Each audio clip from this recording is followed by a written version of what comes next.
ফের বিচ্ছিন্ন হওয়ার পথে বরাক উপত্যকা।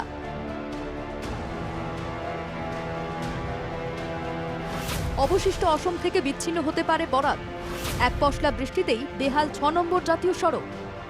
রেলপথকে ছেড়ে দিলে বরাক উপত্যকার গেটওয়ে হিসেবে খ্যাত ৬ নম্বর জাতীয় সড়ক বরাক গুয়াহাটি যোগাযোগের একমাত্র মাধ্যম। অসমই নয় শুধু, ত্রিপুরা, মণিপুর ও মিজোরামের সঙ্গে অবশিষ্ট ভারতের যোগাযোগের একমাত্র মাধ্যম হচ্ছে এই সড়ক। কিন্তু এক পশলা বৃষ্টিতেই বেহাল অবস্থা ৬ নম্বর জাতীয় সড়কের। সড়কের বিভিন্ন জায়গায় তৈরি হয়েছে বিশাল আকারের গর্ত। বৃষ্টির জলে ভরে গেছে বিশাল আকারের সেই গর্তগুলি। আর এই অবস্থায় রীতিমতো প্রাণের ঝুঁকি নিয়ে চলাচল করছেন যাত্রীরা। যাত্রীবাহী বাস হোক বা পণ্যবাহী লরি, বিপদের ঝুঁকি সব জায়গাতেই। অত্যন্ত গুরুত্বপূর্ণ এই জাতীয় সড়ক কালাইন থেকে মালিটহর পর্যন্ত ভয়াবহ রূপ নিয়েছে।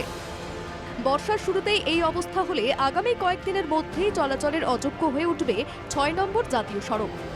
এমনটাই আশঙ্কা স্থানীয় বাসিন্দা তথা পণ্যবাহী লরি চালকদের। রাস্তা এবং বরাকরের মেইন রাস্তা এটাই একমাত্র। আর এই রাস্তার এই বেহাল অবস্থা, এই অবস্থার মধ্যে জনগণ তো চলাচল দূরের কথা, গাড়ি তো যে কোনো সময় অ্যাক্সিডেন্ট হওয়ার কথা আছে। হ্যাঁ, কিন্তু এত বড় বড় গাছ হয়েছে যার কারণে নাজেহাল অবস্থা, গাড়ি চলতে পারে না, অনেক গাড়ি ভাঙচুর হওয়ার।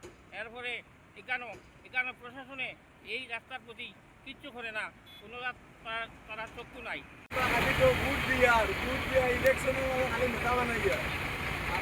সড়কের মাঝে মাছ দিয়ে দেখবো গাড়ির এক টায়ার ফোটার বাদে আরেক টায়ার ফোটতো জানবই না।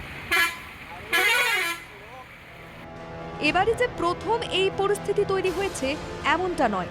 বর্ষা এলেই ৬ নম্বর জাতীয় সড়কের কঙ্কালসার ছবি সামনে ভেসে আসে। ব্যাহত হয়ে পড়ে যোগাযোগ ব্যবস্থা। বিচ্ছিন্ন দ্বীপের চেহারা নেয় গোটা বরাক।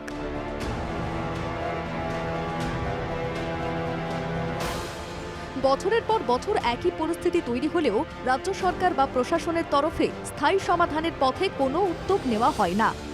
ফলস্বরূপ যন্ত্রণা ভোগ করতে হয় বরাকের আমজনতাকে। এবারও যে তার অন্যথা হবে না। বরাকবাসীকে এবারও নরক যন্ত্রণা পেতে হবে, এটা জোর দিয়ে বলা যেতেই পারে। নির্বাচন এলো এবং গেল, কিন্তু ৬ নম্বর জাতীয় সড়ক পড়ে রইল সেই মানধাতা আমলেই। শিলচর থেকে আহাদুল আহমেদের রিপোর্ট, NKTV বাংলা।